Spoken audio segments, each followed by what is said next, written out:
তাহলে কবরের প্রশ্ন হলো তিনটি। এই প্রশ্ন তিনটির কথা আপনাদের সামনে একবার বলবো।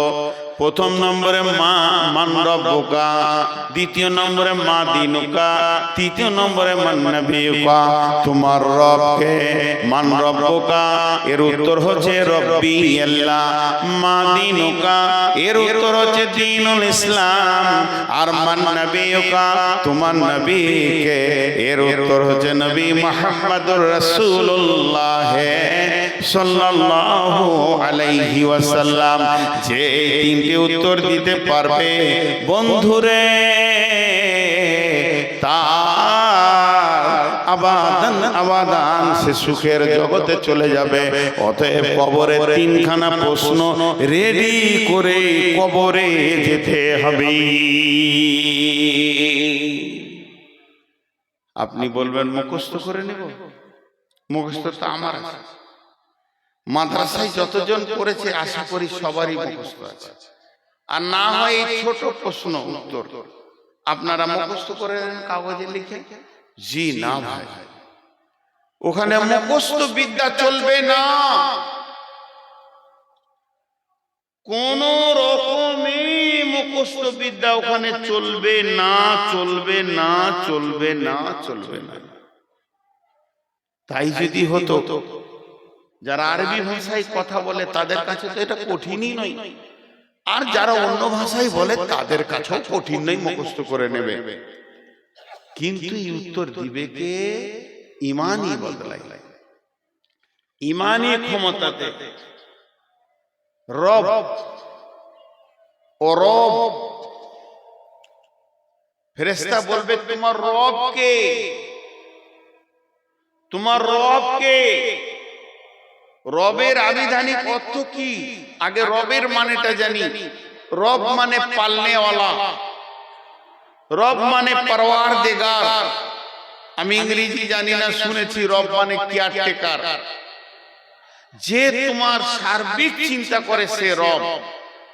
এবার বলি, দার্শনিকরা এর তর্জমা করেছে অনস্তিত্ব থেকে অস্তিত্ব দিয়ে আনুপাতিক হারে যে চাহিদা মেটায় তিনি তোমার রব।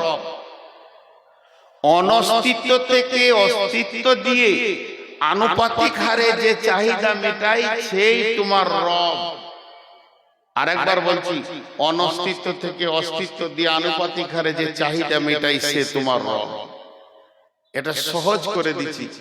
তোমার কোনো চিহ্ন ছিল না, যে তোমাকে বানিয়েছে। তোমার কোনো চিহ্ন ছিল না, যে তোমাকে বানিয়েছে। বানিয়ে তোমার খাওয়া দাওয়া সুখ দুঃখ সব চিন্তা তার হাতে আছে, সে তোমার রব। তোমার খাওয়া দাওয়া সুখ দুঃখ সব চিন্তা যার হাতে আছে সে তোমার রব। এবার এখানে মজাটা দেখেন, রব রব ও রব এত কেন ট্রেস নিয়ে বলছি, একটু ধৈর্য ধরে।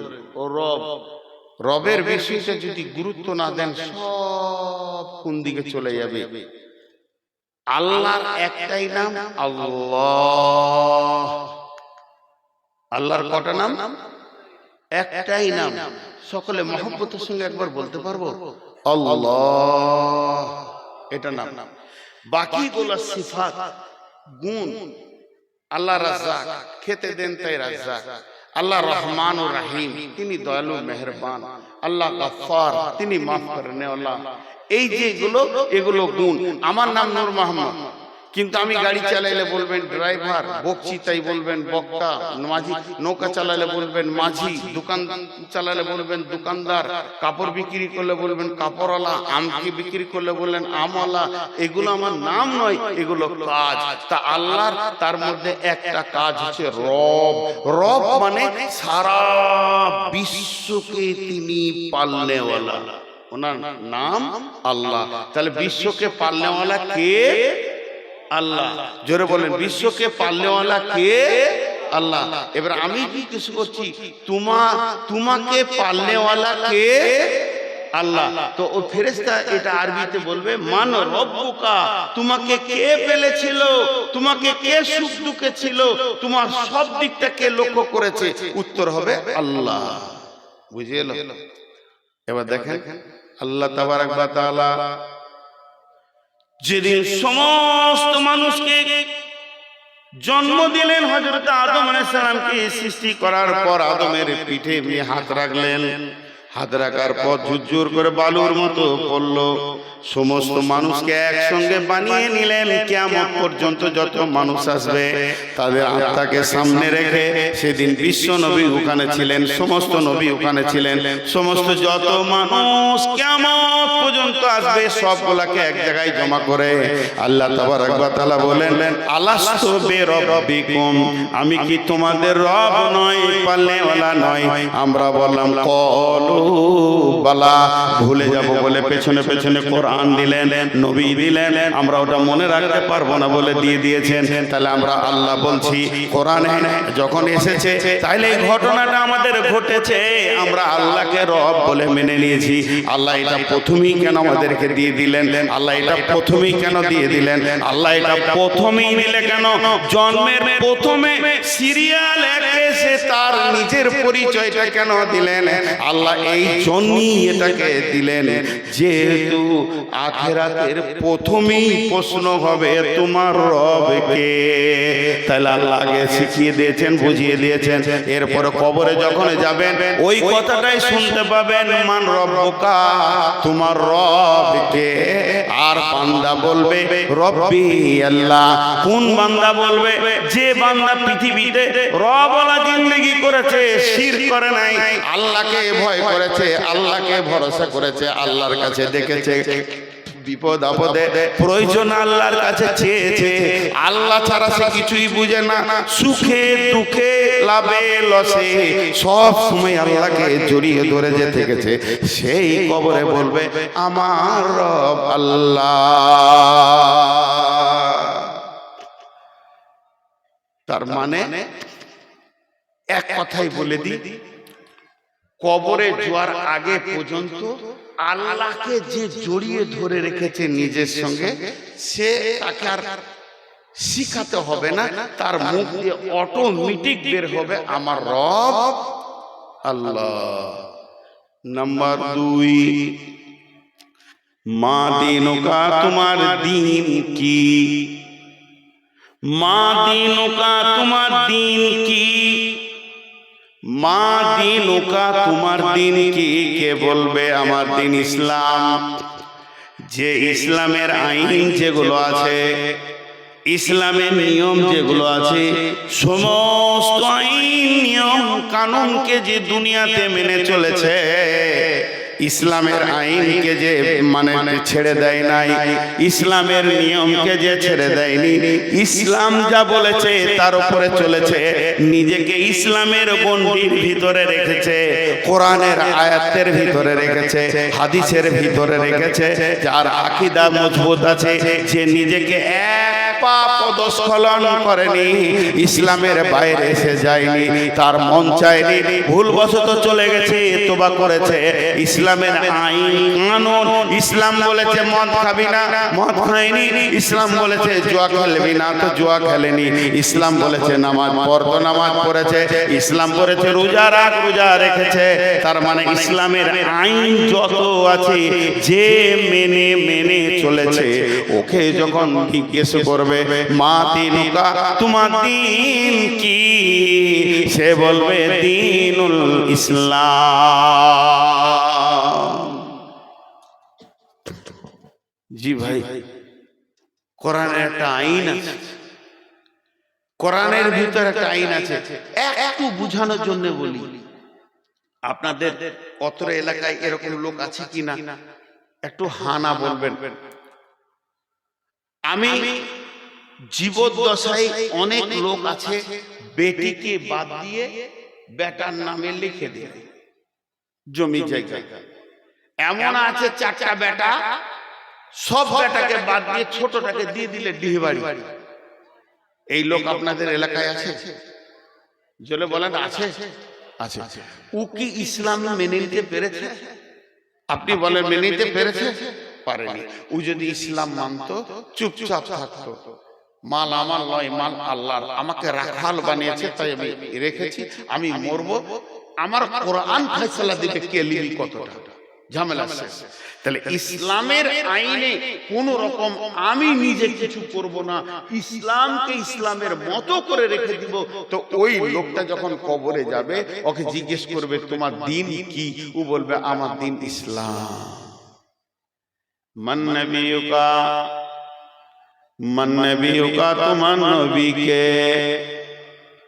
এখন একটা নতুন জিনিস উঠেছে, আজ বইবি জিনিস, বড় পারা কাগজ এমনি করে লেবার আছে, I love Mohammad, I love Mohammad. ভাই রে, আমাদের ভারতবর্ষে মোদী সরকার আছে, কিছুই করছে না। যদি এখন উমার ফারুক থাকতো, সব দিকে পিঠে লাল করে দিত। আই লাভ মোহাম্মদ বলা, যতগুলো আই লাভ মোহাম্মদ নিয়ে দৌড়ছে, একটার মুখে দাড়ি নাই। মোহাম্মদ সাল্লাল্লাহু আলাইহি সাল্লামকে চেঁচে ফেলে দিয়েছে, মুখে দাবি করছে আই লাভ মোহাম্মদ। চলবে না বন্ধুরে, চলবে না, চলবে না, চলবে না। তার কারণ আমার বডিতে নবী মুহাম্মদ সাল্লাল্লাহু আলাইহি সাল্লাম থাকবে, তবে আমি বলবো আই লাভ মোহাম্মদ। আমার এই যা দাড়িটা, এটা কার কাছে পেয়েছি? এটা আমি রেখেছি। এটা কার কাছে পেয়েছি? আমি নবী মুহাম্মদ সাল্লাল্লাহু আলাইহি সাল্লামের কাছ থেকে পেয়েছি। এই যে দাড়িগুলো কটা হালকা হয়ে ছোট হয়ে গেছে, আমি কাটতে পারছি না কেন? আমি নবী মুহাম্মদ সাল্লাল্লাহু আলাইহি সাল্লামকে ভালোবাসি, তিনি আমাকে পারমিশন দেয়নি, তাই আমি কাটিনি। আমি বলবো মুহাম্মদ সাল্লাল্লাহু আলাইহি সাল্লামকে ভালোবাসি, শুধু মুখে বললে হবে না। একটা ছেলে ছিল মদিনাতে, ওর নাম ছিল খোরাইম। খোরাইম, খোরাইম। আল্লাহ রাসূল একদিন মসজিদে নববীতে বসে বসে বসে বসে আলোচনা করতে করতে করতে করতে মদিনার কোন ছেলেটা কেমন, কোন ছেলেটা ভালো, কোন ছেলেটা নেককার, কোন ছেলেটা নামাজি পরহেজগার, বলতে বলতে নবীজি খোরাইমের নাম করলো। খোরাইম খুব ভালো ছেলে, ঠিক টাইমে টাইমে নামাজ পড়ে, খুব সুন্দর ইবাদত করে। খালি দুটো জিনিস ওর খারাপ, লম্বা চুল রেখেছে, মাস্তানি চুল, আর টাকনুর নিচে কাপড় পরে। এই দুটো যদি ভালো হয়ে যেত, তাহলে ওই ছেলেটা অনেক ভালো। ওই সাহাবীটা যে শুনেছে রাসূল বলছেন খোরাইম ভালো, খালি দুটি কাজ ওর খারাপ। স্বয়ং ঘুরতে ঘুরতে একদিন খোরাইমের সঙ্গে দেখা হয়ে গেল। যখনই দেখা হয়ে গেল, খোরাইমকে বলছে খোরাইম রে, তোর ব্যাপারে রাসূল মসজিদে নববীতে আলোচনা করছিল। এইদিকে ধ্যান দেন, এইদিকে ধ্যান দেন। আজাজিল শয়তান এসে এখন যখন কথা দামি হবে, জেনে নেন আজাজিল শয়তান এসে। আর ওই যে লাফাঙ্গার গুলো আছে, ওর এজেন্ট, প্রতি জালসায় ওরা যাবে আর ঝগড়া বাঁধাবে, দিয়ে একটা হইচই করবে। আল্লাহ রস্তে হাতগুলো ধরে বলছি, লাফাঙ্গারদের দিকে মাথা দিবেন না, এইদিকে ধ্যান দেন। খোরাইম রে, খোরাইম বলে কি? আরে মসজিদে নববীতে বসে বসে রাসূল তোর ব্যাপারে বলছে ভালো ছেলে। ওর কলজেটা বড় হয়ে গেল। হ্যাঁ ঠিক নাকি বলছিল, হ্যাঁ তোর নাম ধরে বলছে তুই ভালো। খালি আল্লাহ রাসূল বলছে দুটো জিনিস ওর খারাপ, তোর মুখটা ঝুসি গেল, খুশি যতটা হলো ঝুসে। কি খারাপ বলছে? বলছে তুই টাকনুর নিচে কাপড় পরিস, আর ওই যে চুল রেখেছিস মাস্তানি, যেটা সুন্নত লয়। আমার রাসূল এই দুটো পছন্দ করেছে। খোরাইম নাপিত খেলা গেল না, বাড়িতে গিয়ে নিজের মাথার চুলকে নিজে ধরছে আর চাকু দিয়ে আর কাটছে। বলছে ওরে চুল রে, তোর মতো চুলকে আমি রাখবো না, যেহেতু আমার রাসূল নারাজ হয়ে গেছে, এ চুল আমি রাখতে পারি না। নিজের কাপড়টাকে তেমনি করে চাকু দিয়ে কেটে ফেরে চুলে ফেলে দিল। তুই কাপড় আমার রাসূলকে নারাজ করে দিয়েছিস। এই লোকটা কবরে বলবে মান নবিয়ুকা, নবী মুহাম্মদুর রাসূলুল্লাহ। খালি মুখে লয়। আমাদের দেশে পশ্চিমবঙ্গের নাম বলবো না, একটা জায়গা আছে যেখানে জালসাতে কাওয়ালি হয়। জালসাতে কাওয়ালি হয়, মালটা বিরিয়ানি মাল হয়। আমিও গেছি ওই এলাকায় দুবার জালসা করতে, আর যাই না। তো একটা বক্তা উঠবে, একটা কোয়ালি হবে। তো বক্তাকে বসিয়ে দিয়েছে, আর এখানে কোয়ালি হচ্ছে খুব। তানানা তানানা খুব মজবুত লেগে গেছে। এবার কোয়ালিওয়ালা সুর লিছে, সুর লিতে লিতে কি বলছে দেখেন, জিসকে দিল মে